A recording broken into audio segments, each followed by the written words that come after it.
Oh, give thanks unto the Lord, for he is good. His mercies are everlasting, and his truth endureth into all generations.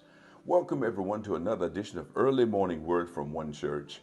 I'm your host for this edition, John Godbolt, and it is always a pleasure and a privilege to be able to come and share with you a nugget from the Word of God. Hey, have you ever been called a light in someone's life? Before I get into that, please remember, like this, share this, subscribe, follow, and visit us at One Church Covenant Fellowship right here in the city of Fayetteville, North Carolina. We're located at 918 Person Street. Now, Jesus was getting into the Beatitudes, and I'm telling you, it's awesome. By the time he got to verse 14, he was talking about the light. Now, here's what I want you to notice. Verse 14 through 16. Ye are the light of the world. A city that is set on the hill cannot be hid. Neither do men light a candle and put it under a bushel, but on a candlestick, that it may give light to all that are in the house. Let your light so shine before men that they may see your good works and glorify your Father which is in heaven. Have you ever seen a lighthouse? You ever visited one? I have.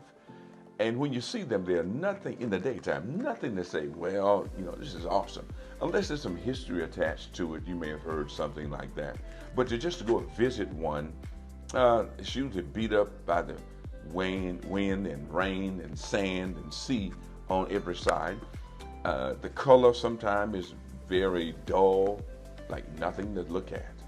But can you imagine what it meant or means to a sailor or a group of men and women trying to find their way in a dark, stormy night?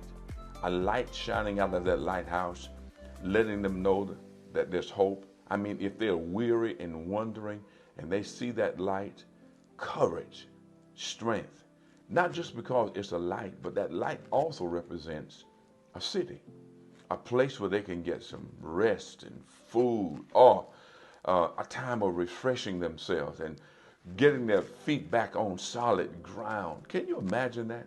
Well, that's what Jesus said we are. We are a light and a city. When people are in sin, they're looking for a light.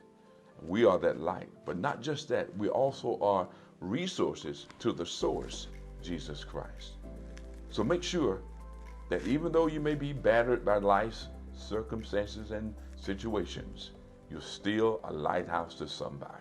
Let that light of Jesus shine through you. And remember, do what you can. Do what is possible. And watch God do the impossible.